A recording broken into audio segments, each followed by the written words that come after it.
जय हिंद। हम लोग राष्ट्रपति पढ़ रहे हैं, तो कल वाला तेजी से दोहरा लीजिए। पद किस अनुच्छेद में है? 52 में। आप साथ साथ बोलिए। पद 52 में है। उसकी शक्तियां किस में है? 53 में है। निर्वाचन 54 में। निर्वाचन कैसे होता है? प्रत्यक्ष कि अप्रत्यक्ष? अप्रत्यक्ष निर्वाचन होता है। आनुपातिक प्रतिनिधित्व की पद्धति से निर्वाचन होता है। कौन वोट डालता है?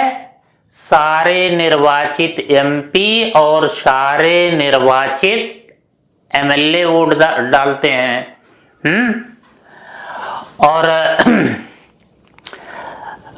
पदावधि कितनी होती है? 5 वर्ष या उत्तराधिकारी जब तक ना आए। शपथ किसके समक्ष लेता है? सर्वोच्च न्यायालय के मुख्य न्यायाधीश के सामने। महाभियोग किस आधार पर लगता है? संविधान के उल्लंघन पर। किस अनुच्छेद में है? 61 में। ठीक। तो अब आइए राष्ट्रपति की शक्तियां पढ़ते हैं। राष्ट्रपति की शक्तियां अनुच्छेद 53 में है। अनुच्छेद 53 में कहा गया है कि केंद्र की सारी कार्यपालिका शक्ति राष्ट्रपति में निहित होगी, जिनका प्रयोग वह स्वयं या अपने अधीन मंत्रिपरिषद की सहायता व सलाह से करेगा। तो देखिए, मंत्रिपरिषद की सलाह से प्रयोग की जाने वाली कौन कौन सी शक्तियां हैं और किन शक्तियों का प्रयोग वह स्वयं या अपने विवेक से करता है, अर्थात विवेकाधीन शक्तियां। तो मंत्रिपरिषद की सलाह से प्रयोग की जाने वाली शक्तियां 2 हैं। एक सामान्य काल की शक्तियां, एक संकट काल की शक्तियां। नीचे हम आगे आपको बताएंगे। विवेकाधीन शक्तियां आप यहीं पर देख लीजिए। ये देखिए लिखा है त्रिशंकु। त्रिशंकु विधान लोकसभा की स्थिति में प्रधानमंत्री की नियुक्ति। त्रिशंकु लोकसभा किसे कहते हैं? जब चुनाव में किसी भी दल को बहुमत नहीं मिलता, तो ऐसी स्थिति में राष्ट्रपति अपने विवेक से प्रधानमंत्री की नियुक्ति करता है। अगर किसी को बहुमत मिलता है तो बहुमत दल के नेता को प्रधानमंत्री नियुक्त करने के लिए बाध्य है। लेकिन अगर किसी दल को बहुमत नहीं मिलता तो अपने विवेक से प्रधानमंत्री की नियुक्ति करता है। तो जब बहुमत ना मिले तो वही त्रिशंकु लोकसभा है। और दूसरी बात अनुच्छेद 74 में कही गई है कि राष्ट्रपति मंत्रियों की सलाह को एक बार पुनर्विचार के लिए वापस भेज सकता है। तो ये 2 शक्तियां हैं, विवेकाधीन शक्तियां। ये 2 शक्तियां हैं और बाकी जितनी शक्तियां हैं वो अपने मन से प्रयोग नहीं करेगा, वो मंत्रिपरिषद प्रयोग करेगी। तो वास्तव में राष्ट्रपति की शक्तियां मंत्रिपरिषद की ही शक्तियां हैं, केवल नाम राष्ट्रपति का है। तो सामान्य काल की शक्तियां, सामान्य काल की शक्तियां क्या हैं? पहली शक्ति है प्रशासनिक शक्ति। तो ये जो प्रशासनिक शक्ति है, प्रशासनिक शक्ति, इसका मतलब क्या है? ये नियुक्ति की शक्ति, नियुक्ति और हटाए जाने की शक्ति, हटाए जाने की शक्ति। इसमें 2 शक्ति आती हैं, नियुक्ति और हटाए जाने की शक्ति। तो जैसे ये राष्ट्रपति, प्रधानमंत्री, मंत्री, राज्यपाल, न्यायाधीश, कैग, महान्यायवादी, चुनाव आयुक्त, लोक सेवा, संघ लोक सेवा आयोग के अध्यक्ष सदस्य को नियुक्त करता है और कुछ शर्तों के साथ इन्हें हटाता भी है। क्लियर? तो केंद्र के जो भी अधिकारी हैं उनको नियुक्त कौन करेगा? आंख मूंद कर मार दीजिए, राष्ट्रपति करेगा। उनको कौन हटाएगा? राष्ट्रपति ही हटाएगा। लेकिन कुछ को तो सीधे हटा देता है, कुछ को महाभियोग द्वारा। जैसे न्यायाधीश है, न्यायाधीश के विरुद्ध महाभियोग पारित होगा, कैग के विरुद्ध महाभियोग पारित होगा, चुनाव आयुक्त के विरुद्ध महाभियोग पारित होगा, तब राष्ट्रपति हटाएगा। इसीलिए हमने कहा कि इनको नियुक्त भी करता है और कुछ शर्तों के साथ हटाता भी है। तो अलग अलग चैप्टर में कैसे इनकी नियुक्ति होती है, कैसे हटाता है, इसके बारे में जानेंगे। अब आइए राजनयिक शक्तियां। ये राजनयिक शक्तियां कौन कौन सी हैं? राजनयिक का मतलब वैदेशिक, या इसको डिप्लोमैटिक पावर कह सकते हैं, कूटनीतिक शक्ति कह सकते हैं।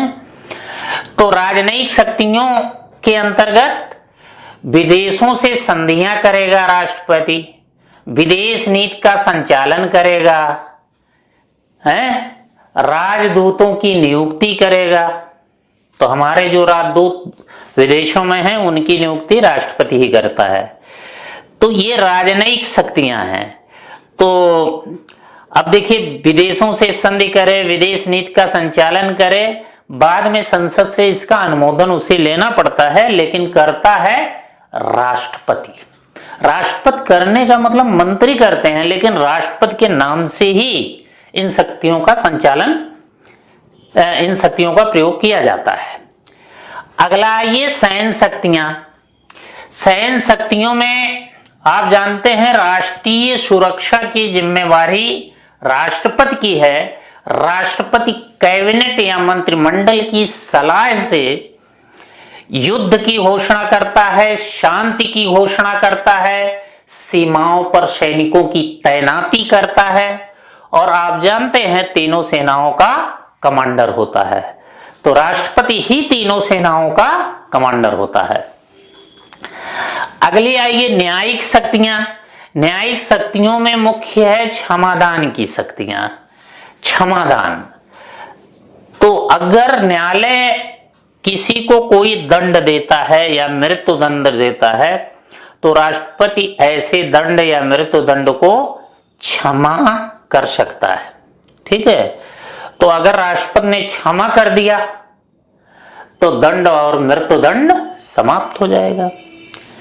लघुकरण कर सकता है। लघुकरण शब्द देखिए, लघुकरण मतलब छोटा करना या कम करना। यहां लिख दिए हैं हम, कम करना। तो जैसे मृत्यु दंड न्यायालय ने किसी को दिया तो वो कम करके जीवन कारावास में बदल देगा, या 10 साल की किसी ने सजा दिया, न्यायालय ने सजा दिया तो 5 साल की सजा में बदल सकता है। वही लघुकरण है। अगला है परिहार कर सकता है। परिहार, परिहार का मतलब, इसका भी मतलब कम करना होता है और लघुकरण का भी मतलब कम करना होता है। तो दोनों में अंतर क्या है? दोनों में अंतर यही है कि परिहार में सजा जब कम की जाएगी तो उसकी प्रकृति नहीं बदलेगी। जैसे 10 साल की कठोर सजा है, तो आप अगर कम करते हैं तो उसे 5 साल या 2 साल की कठोर सजा में ही कम करेंगे।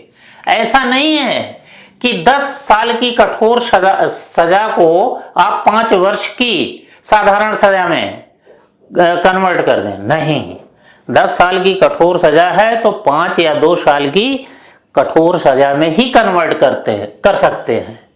लेकिन अगर 10 वर्ष की कठोर सजा को 5 वर्ष की सरल सजा में बदलना है तो इसको तब लघुकरण कहा जाएगा, तब परिहार नहीं कहा जाएगा, क्योंकि यहां प्रकृति बदल रही है।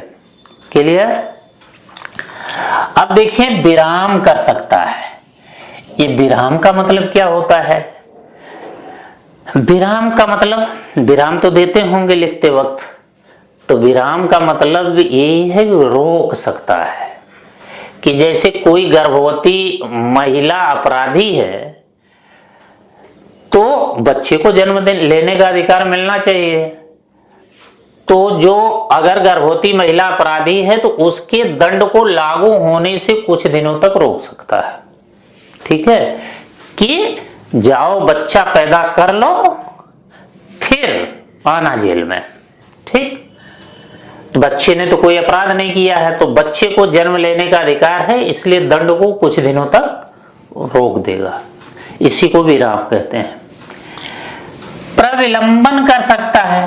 प्रविलंबन का मतलब भी रोक देना है या विलंब कर देना है? तो देखिए लिखा है दंड लागू होने में विलंब कर सकता है। तो प्रविलंबन कब देता है वो? प्रविलंबन तब देता है कि जैसे अपराधी ने राष्ट्रपति से क्षमा याचना की हो, लेकिन राष्ट्रपति अभी उसकी क्षमा याचना पर विचार ही कर रहे हो, हैं? तो ऐसी स्थिति में वह कुछ दिनों तक दंड को रोक देगा। यही प्रविलंबन है। जैसे मान लीजिए अगस्त में फांसी होनी है और उस अपराधी ने राष्ट्रपति से क्षमा याचना की है। राष्ट्रपति अगस्त तक विचार नहीं कर पाए। अगर विचार नहीं कर पाएंगे तब तो फांसी हो जाएगी। इसीलिए राष्ट्रपति तब प्रविलंबन देंगे कि भाई थोड़े दिनों तक रुक जाओ, हम अभी विचार कर लें तब फांसी देना। तो थोड़े दिनों तक रोक सकता है। हालांकि इसका बड़ा दुरुपयोग किया गया। आप देखे होंगे अफजल गुरु की फांसी को 5-6 साल तक रोके रहे राष्ट्रपति महोदय, या कशाब की फांसी को बहुत दिनों तक रोके रहे। तो इसका बहुत दुरुपयोग भी होता है। तो ये राष्ट्रपति की 5 शक्तियां हुई। एक क्षमा, दूसरा लघुकरण, तीसरा परिहार, चौथा विराम, पांचवा प्रविलंबन। तो विराम और प्रविलंबन में सजा को कुछ दिनों तक रोक दिया जाता है और दोनों में अंतर आप देख सकते हैं। परिहार और लघुकरण में सजा को कम कर दिया जाता है, इसका भी अंतर बता दिए। क्षमादान में दंड बिल्कुल समाप्त हो जाएगा। अब देखिए यहां एक सवाल उठता है कि क्या क्षमादान की शक्तियों का न्यायिक पुनर्विलोकन हो सकता है? मतलब क्या न्यायालय इन शक्तियों की समीक्षा करके इन्हें रद्द कर सकता है? न्यायिक पुनर्विलोकन का मतलब समीक्षा करना, रद्द कर सकता है। तो ये शक्तियां राष्ट्रपति को इसलिए प्रदान की गई कि कोई न्यायिक भूल हुई हो तो उसको सुधारा जा सके। लेकिन चूंकि इन शक्तियों का प्रयोग मंत्रिपरिषद की सहायता और सलाह से होता है और मंत्री लोग नेता होते हैं, जानते ही हैं, तो इन शक्तियों का बड़ा दुरुपयोग होने लगा। इसलिए न्यायालय ने कहा कि अगर शक्तियां असद भावनापूर्ण हैं तो हम उसका न्यायिक पुनर्विलोकन करके रद्द कर देंगे। असद भावनापूर्ण का मतलब सच्ची भावना से इन शक्तियों का प्रयोग नहीं किया गया है। तो कभी कभी नेता लोग वोट बैंक की राजनीति के चलते कुछ लोगों को क्षमा कर देते हैं। जैसे अफजल गुरु की फांसी को 5-6 साल तक लटकाए रहे, तो कहीं न कहीं उसमें राजनीति थी। तो इस तरह से दुरुपयोग होता है इन शक्तियों का। इसीलिए न्यायालय ने कहा कि अगर सच्ची भावना से इन शक्तियों का प्रयोग नहीं किया गया है तब हम उसका न्यायिक पुनर्विलोकन करके इन्हें रद्द कर देंगे। तो अब क्षमादान की शक्तियों के बाद विधायी शक्तियां आई है। विधायी का मतलब कानून बनाने की शक्तियां। तो कानून बनाने का काम तो संसद का है, लागू करने का काम राष्ट्रपति और उनके मंत्रियों का है। तो अब देखिए ये कौन कौन सी विधायी शक्तियां इनको प्राप्त हैं। तो ये कानून बनाने के लिए संसद की बैठक बुलाते हैं, ठीक, 17 करते हैं, मतलब बैठक बुलाते हैं और छुट्टी, 17 का मतलब छुट्टी करना कि हाँ चलिए अब जाइए आप लोग। तो 17 करते हैं, सत्र या बैठक का अंत करते हैं। ये अनुच्छेद 85 में है। बैठक बुलाते हैं, 17 करते हैं, अनुच्छेद 85 में है। दोनों सदनों को एक साथ बुलाकर संबोधित भी कर सकते हैं, संयुक्त अधिवेशन बुलाते हैं। अक्सर नए सत्र की जब शुरुआत होती है तो राष्ट्रपति दोनों सदनों को एक साथ बुलाते हैं और संबोधित करते हैं। ये अनुच्छेद 87 में है, 87 में। विधेयकों पर हस्ताक्षर करते हैं, बिना इनके हस्ताक्षर के विधेयक कानून नहीं बन पाएगा, अनुच्छेद 11 में है। अब देखिए अगला है अध्यादेश जारी करके भी कानून बना सकते हैं। 123 में 1, 2, 3। तो अध्यादेश कब जारी करते हैं? किस कानून बनाने का काम किसका है? संसद का है। तो जब संसद के दोनों सदन या कोई एक सदन सत्र में ना हो, संसद बैठक में ना हो और देश के लिए कानून बनाना जरूरी हो गया हो, तो राष्ट्रपति अध्यादेश जो जारी करेंगे, जो आदेश जारी करेंगे, वही आदेश कानून कहलाएगा। ठीक। तो अध्यादेश जारी करने की ये दो शर्त हैं, दोनों या कोई एक सदन सत्र में ना हो, देश के लिए कानून बनाना जरूरी हो गया हो, तो ऐसी स्थिति में अध्यादेश जारी करेंगे और कानून बनवा देंगे। अध्यादेश की अधिकतम अवधि कितनी होगी? ये 6 महीने 6 सप्ताह होगी या 7 महीने 12 दिन होगी। 6 महीने 6 सप्ताह या 7 महीने 12 दिन, ये बहुत इंपॉर्टेंट है। अब अगला है, क्या अध्यादेश का न्यायिक पुनर्विलोकन हो सकता है? मतलब क्या अध्यादेश की समीक्षा करके न्यायालय इसे रद्द कर सकती है, न्यायपालिका इसे रद्द कर सकती है? हाँ, अगर अध्यादेश असद्भावनापूर्ण है, सच्ची भावना से नहीं लाया गया है, तो न्यायपालिका ऐसा कर सकती है। सच्ची भावना से ना लाने का क्या मतलब है?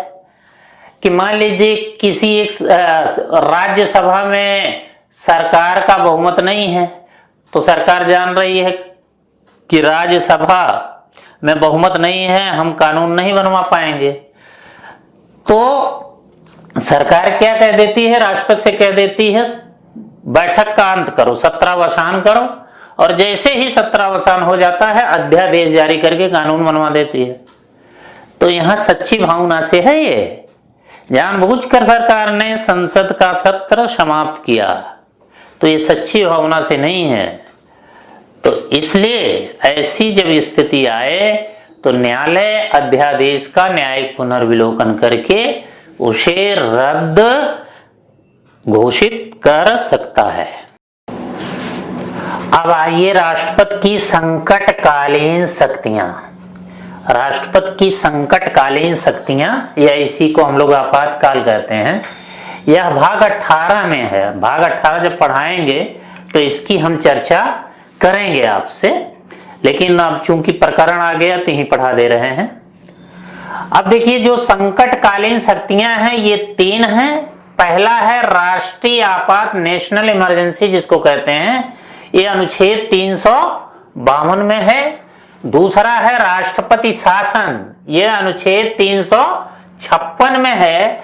अगला है वित्तीय आपात, यह अनुच्छेद 360 में है। तो अब पहली बार ये देखेंगे कि राष्ट्रीय आपात की उद्घोषणा कब की जा सकती है, तीनों को देखेंगे। तो ये कॉमन हेडिंग है कि उद्घोषणा कब राष्ट्रपति करता है, किस स्थिति में राष्ट्रीय आपात की उद्घोषणा करता है। तो ऐसी 3 स्थितियां हैं।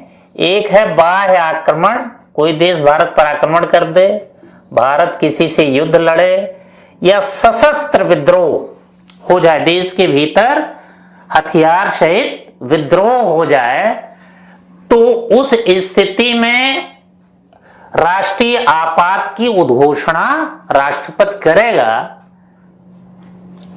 यहां आपको यह जानकारी दे दें कि पहले सशस्त्र विद्रोह शब्द के स्थान पर आंतरिक अशांति शब्द था।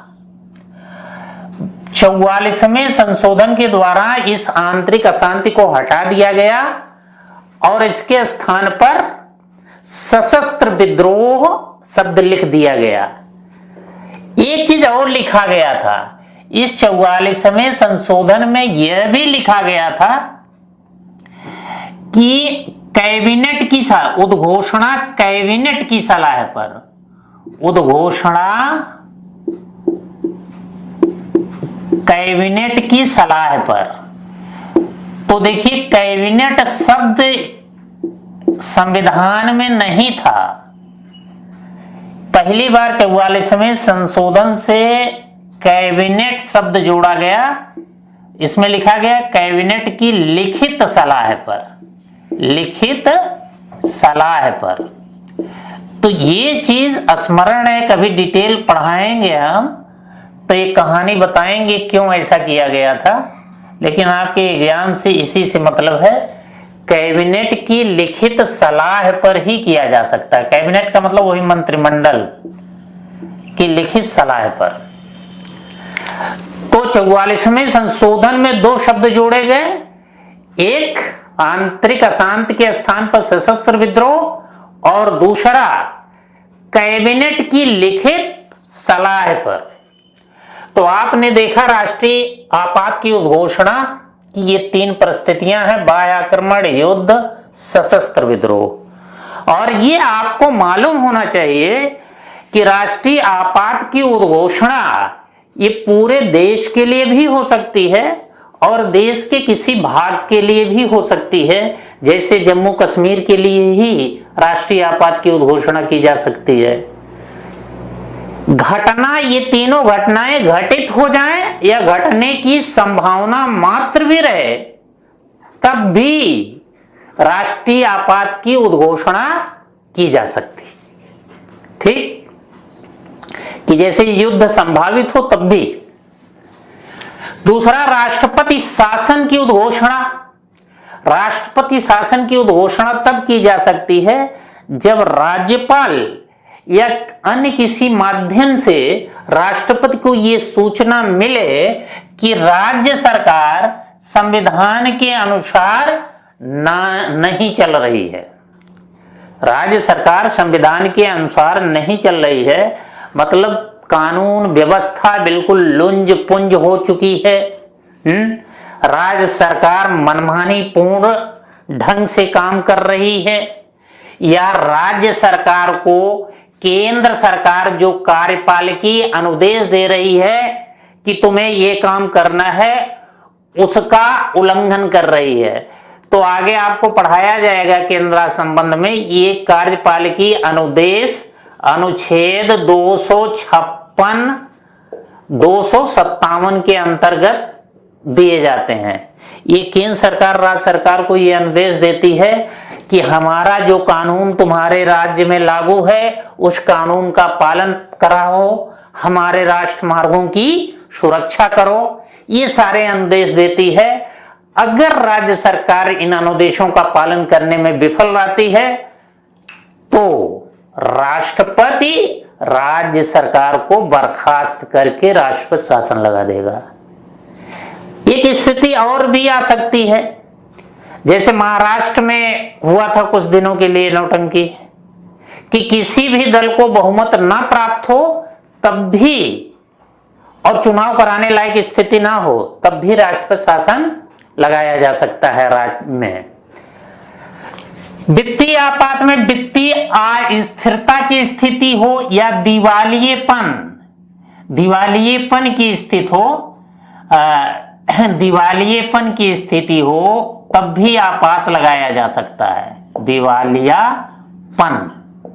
दिवालियापन का मतलब राज्य सरकार ने जो उधार लिया है, वह राज्य ने जो उधार लिया है वह उधार देने में वह सक्षम नहीं हो पा रहा है, तो बिल्कुल वित्तीय अस्थिरता की स्थिति हो, दिवालियेपन की स्थिति हो, बैंक जो आपकी जमा है वो बैंक आपकी जमा नहीं दे पा रहे हैं, आप निकालने गए बैंक कह रहा है हमारे पास पैसे नहीं है, तो यही सब दिवालियापन होता है।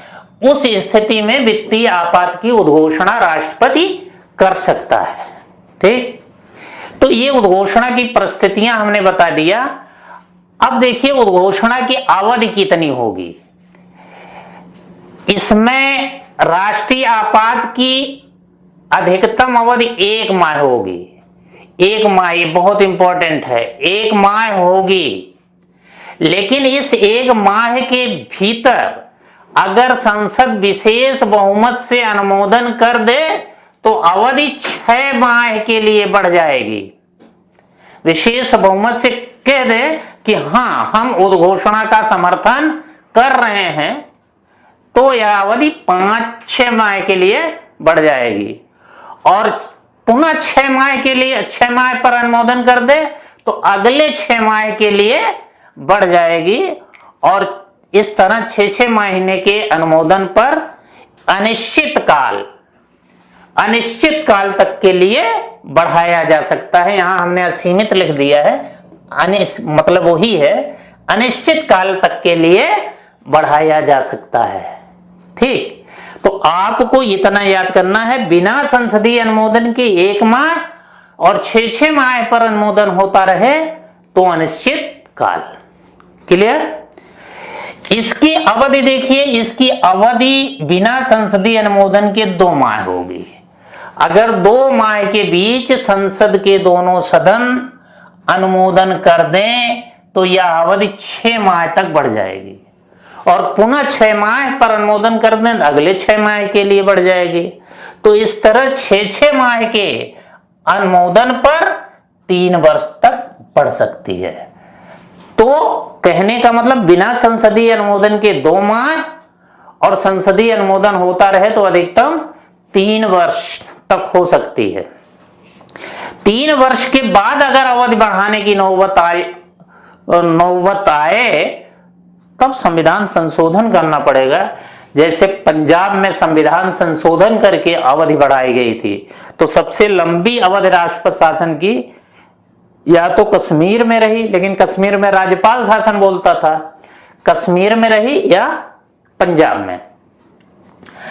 देखिए, वित्तीय आपात की जहां तक बात है तो ये 2 माह, बिना संसदीय अनुमोदन के 2 माह और संसदीय अनुमोदन होता रहे तो अनिश्चित काल। तो वित्तीय आपात 2 माह है, अनिश्चित काल, राष्ट्रपति शासन 2 माह या 3 वर्ष, और राष्ट्रीय आपात 1 माह या अनिश्चित काल। अनिश्चित काल थोड़ा अटपटा लग रहा है, अनिश्चित काल ही लिख दीजिए, अनिश्चित काल ही लिख दीजिए, अनिश्चित काल, अनिश्चित काल। हाँ, प्रभाव देखिए, जब राष्ट्रीय आपात की उद्घोषणा होगी तो राज्य सरकार पर क्या प्रभाव पड़ेगा? राज्य सरकार तो बनी रहेगी, लेकिन उसकी सारी शक्तियां केंद्रीय नियंत्रण में आ जाएंगी और पूरी व्यवस्था इकहरी हो जाएगी। राज्य सरकार के लिए बजट वगैरह पर कौन नियंत्रण करेगा, कौन बनाएगा? केंद्र सरकार। मतलब राज्य सरकार की सारी शक्तियों का प्रयोग केंद्र सरकार करने लगेगी। एक तरह से अगर आपको जानकारी हो तो आपने सुना होगा कि शक्तियों का विभाजन केंद्र सूची, राज्य सूची, समवर्ती सूची में किया गया है। तो यह बात 7वीं अनुसूची में कही गई है। तो 7वीं अनुसूची निलंबित हो जाएगी। राज्य सूची पर भी केंद्र सरकार को राज्य सूची पर केंद्र सरकार कानून बनाएगी। केंद्र सरकार कानून बनाएगी। क्लियर? कानून बनाएगी। ठीक है, कानून बनाएगी, पूरी व्यवस्था इकहरी हो जाएगी। यहां राष्ट्रपति शासन में तो राज्य सरकार तुरंत बर्खास्त कर दिया, तुरंत बर्खास्त, और राज्य सरकार की सारी शक्तियां राष्ट्रपति में निहित हो जाएंगी। राष्ट्रपति इन शक्तियों का प्रयोग अपने एजेंट राज्यपाल के माध्यम से करेगा। मतलब राज्यपाल के द्वारा राज्य सरकार की शक्तियों का प्रयोग किया जाएगा। और विधानसभा की जहां तक बात है, विधानसभा निलंबित भी हो सकती है और भंग भी। भंग होने का मतलब बिल्कुल समाप्त, और निलंबित होने का मतलब रहेगी लेकिन काम नहीं करेगी। कभी अगर सरकार बनाने का माहौल पैदा होता है तो फिर इसे जीवित कर दिया जाएगा और सरकार बन जाएगी। इधर देखिए, यहां वित्तीय आपात में राज्य सरकार पर कोई प्रभाव नहीं पड़ेगा, कर्मचारियों और न्यायाधीशों के वेतन भत्तों में कटौती कर दी जाएगी, बस और कुछ नहीं। अब देखें मूल अधिकारों पर क्या प्रभाव पड़ेगा। मूल अधिकारों पर यह प्रभाव, दो अनुच्छेद लागू होंगे। अनुच्छेद 358 तुरंत लागू हो जाएगा। अनुच्छेद 358 तुरंत लागू होकर अनुच्छेद 19 को छीन लेगा। अनुच्छेद 19 को छीनने का मतलब क्या है? विचार एवं अभिव्यक्ति की स्वतंत्रता को छीन लेगा, अर्थात सबकी बोलती बंद हो जाएगी।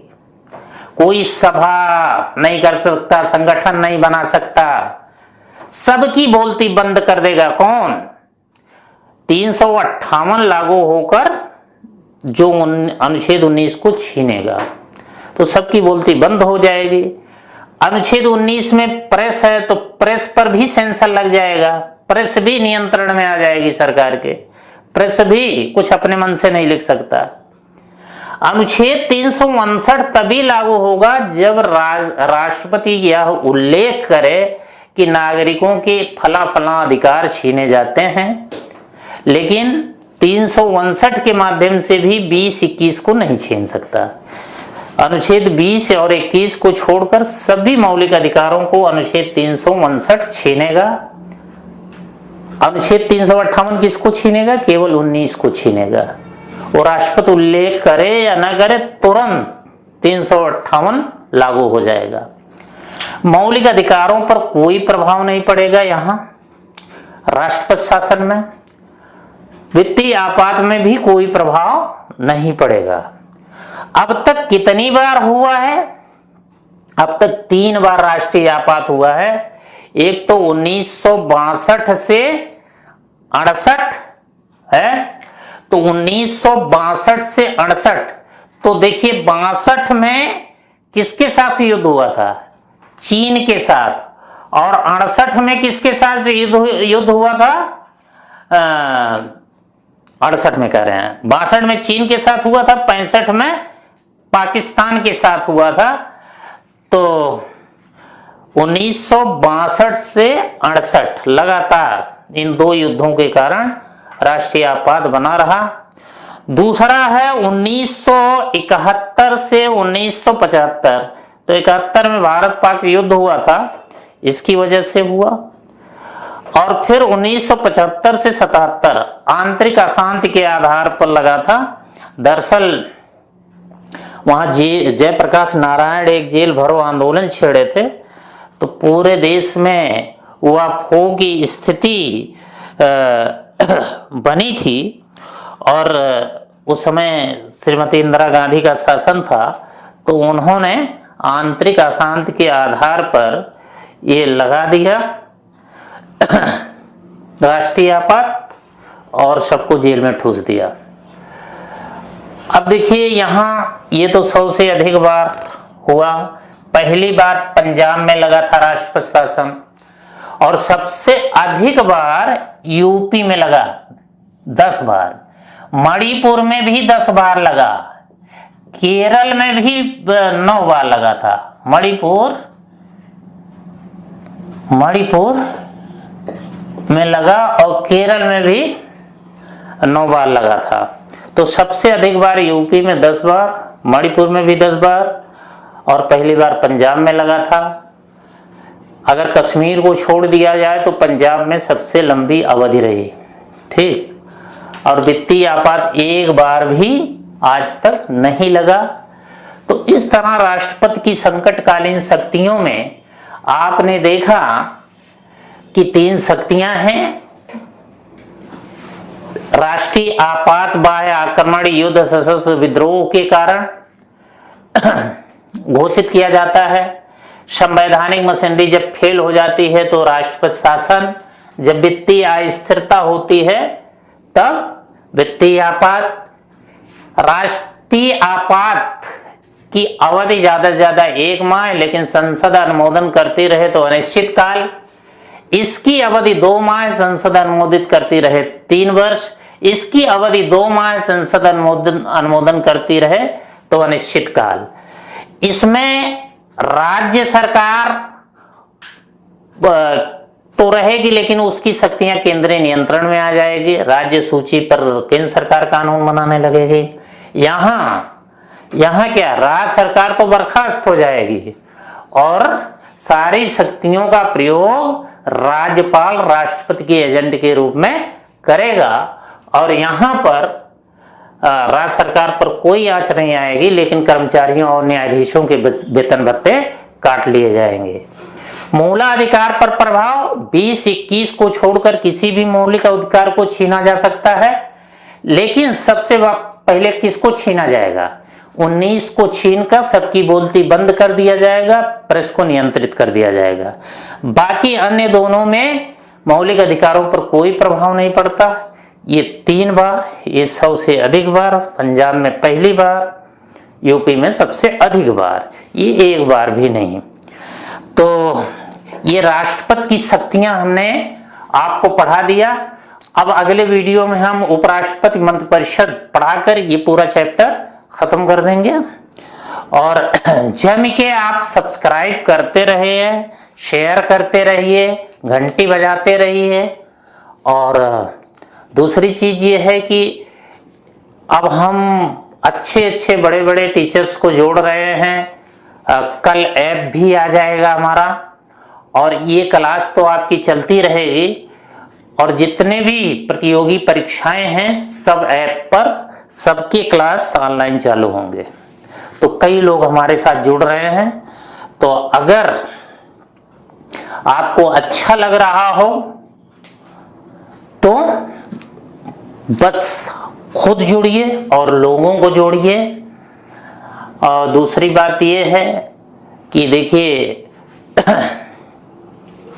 YouTube पर ऐसा नहीं हम छोड़ के पढ़ाएंगे, हम जो भी पढ़ाएंगे क्रम से ही पढ़ाएंगे। आप YouTube पर भी पूरा क्लास देख सकते हैं, लेकिन YouTube पर थोड़ा सा सीमा रहती है। सीमा ये रहती है कि आधा घंटा से ज्यादा वीडियो आपको पसंद नहीं आता, और आधे घंटे में वीडियो के लिए इसी तरह से लिखना पड़ता है। ठीक है, जब टीचर स्वयं लिख के समझाता है तो वो ज्यादा समझ में आता है। तो जो ऐप पर पढ़ाई होगी तो वो लिख के ही बिल्कुल ऑफलाइन क्लास की तरह होगी। तो चलिए, यहीं पर इतना ही कहना था। धन्यवाद।